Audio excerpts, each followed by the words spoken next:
And the question is, of course, like, is there corruption, and how widespread is it? Because in general, in companies, you're going to have corruption to some extent.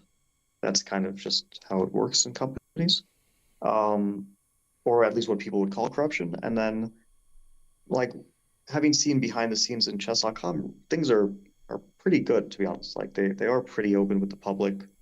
Um, I've never seen anything like nefarious going on, to be honest. It's a big company with a lot of money, and they're juggling a lot of different things. But I think they do mostly do things fairly. Now the question of That's what the well, mafia Kramnik would member would disagree say. with this. That's what the mafia member would say. Well, yeah, sure, but I'm trying to go about this in like an unbiased way because I've also disagreed many times with what they do. Um, and I spoke also at length about how I don't think that the thing with Hans was handled well. But on the other hand, since then they have given Hans absolutely the fairest possible treatment. Yeah. Like after the lawsuit was settled and we got all the ugly legal stuff out of the way, despite what Hans might say, he actually got extremely fair treatment. They um, they even though he did cheat multiple times, he is free to play on their platform. They do promote him heavily, which is good probably for both parties. So that's why they do it because he's a draw. He brings eyeballs, Hmm. and he also does want, of course, favorable treatment from a big company like Chess.com. So I think it's actually like a mutually beneficial uh, arrangement at the moment. But he attacks them at times, which is kind of like biting the hand that feeds you in a way, because they are giving him tournaments and opportunities and so on and so forth. They also allow him to speak his mind to an absurd extent on their own platform. Like they basically gave him like a 1.5. I don't know what was it with Levy? Okay, maybe less than an hour, but more or less like an hour long rant where he could just Yeah, yeah, yeah. say whatever he wants. A And double then with rant. Yeah, Danya, like, the first rant with Danya, and then the rant with Levy. yeah, with Danya, there was like no, it was just a, what's your opinion? I think that Danya handled it well, but there was no like pushing back to for the most part. It was just like speak your mind and say what you want to say. And Yes. then with Levy, of course, there was a lot of pushback. Levy was probably because he was also getting attacked himself, but he was allowed to speak his mind for like an hour. I mean, you can't say that this is some kind of mafia that's trying to silence and kill the opposition. Yeah. Now, when it comes to what Kramnik says, which is more related to cheating stuff, I think he is right that the cheating stuff isn't handled well very often. I think it's not easy to handle it well for to their credit. I don't think that they have an easy job. Um, I don't see it as like a good situation at the moment. I still think cheating is pretty serious issue. I don't know what the solution is. I think they do try, which is what Kramnik wouldn't agree with. But do they actually succeed in doing a good job? I don't know. It's probably not. And I think like one of the main things I always disagreed with was that they just always keep it hush hush with people who cheat. Like, okay, you cheat, yeah, we'll cover for you basically. You just admitted, and then you cheat again, and yeah, we still cover for you, and nobody ever knows. Yeah, of course you stole money, but nobody ever has to find out pretty much. Uh, and it's not just the stealing money; it's also the integrity of the game is damaged. Like in another sport, you would not get away with it. You cheat, you're just gone. I mean, a second chance, third chance, it's just too much. Now they don't do that, but it took them a long time, right? A really long time. Yeah. And about the St. Louis Chess Club, again, I've dealt with the St. Louis Chess Club and continue to be an ambassador for them for 9 years now. Since well, yeah, since 2015, mid 2015. And again, despite Hans's claims, um, the thing is like these are invitational tournaments, so I don't think they treated him unfairly whatsoever. He was invited, and then he did not honor the invitation and the hospitality that they extended to him.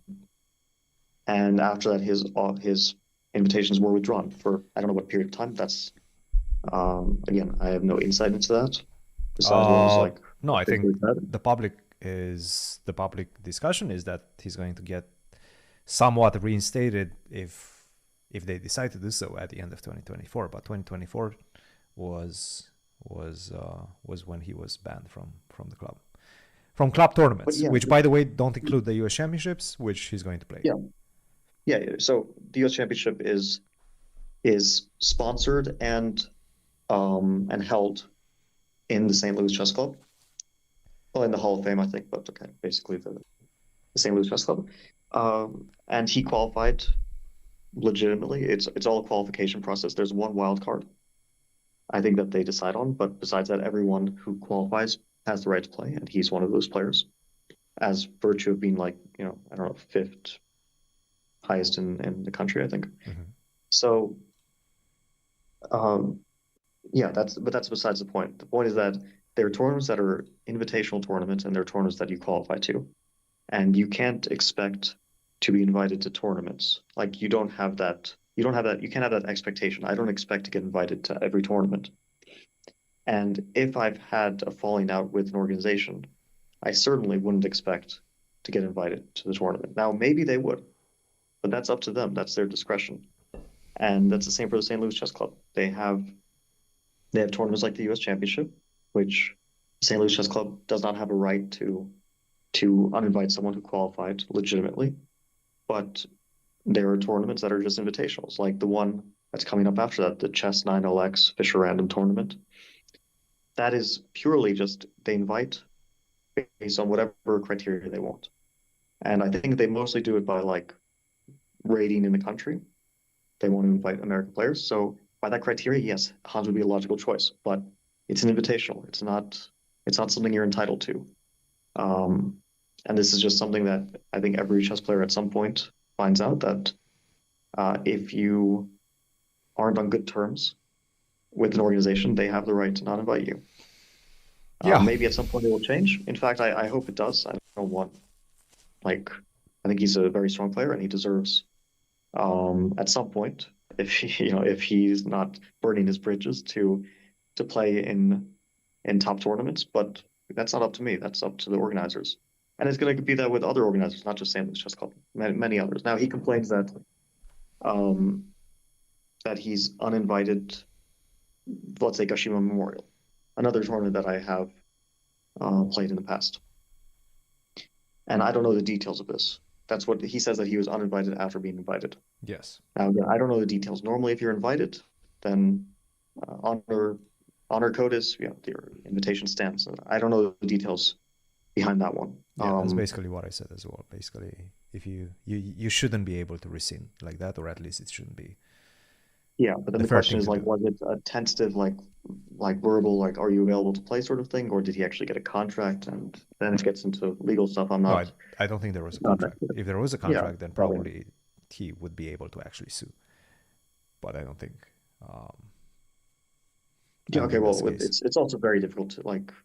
I understand we say sue, but lawsuits are not an easy thing. I mean, not only do you like, let's say you get invited and you get a starting fee of, I don't know, $10,000 or something, and then you get tied up in like a year-long legal fight over some money, and you don't even know if, I mean, this is a tournament in another country. These are people in other countries, so like, where do you sue them?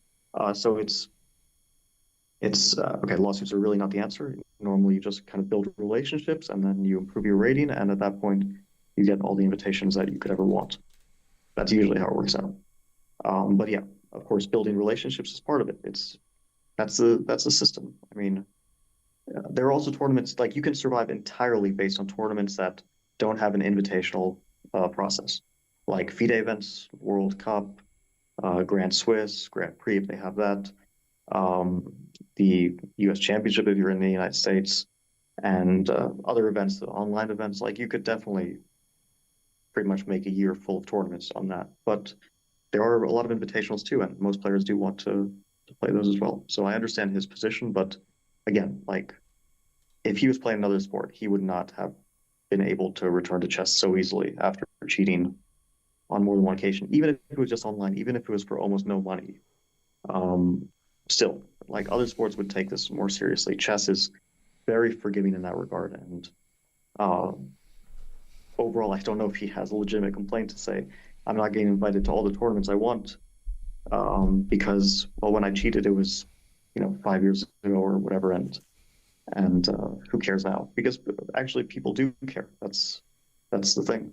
Yeah, yeah, yeah. I think his claim was basically that he was a teenager. He was very young. He didn't know what he was doing, and basically he shouldn't be punished for that, or at least the punishment, Okay, he took it, and I now it's agree. time to move on. Basically, I agree. He was a teenager. He was very young. He was what, 16, whatever, whatever he says officially was like 16, 13, right? Or 16, 12. something like that. Very young. And it was indeed 5 years ago, based on what he said, right? I know chess.com has their report. I don't want to get into details of that, but based on what he said. Um, but still, you can't say I didn't know what I was doing.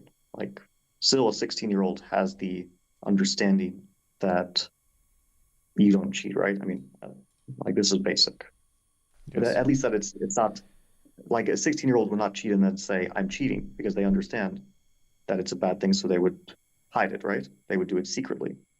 They wouldn't, openly cheat, right? Because they understand that they're not allowed to, and that it's against the rules of the game. So that much you can't say.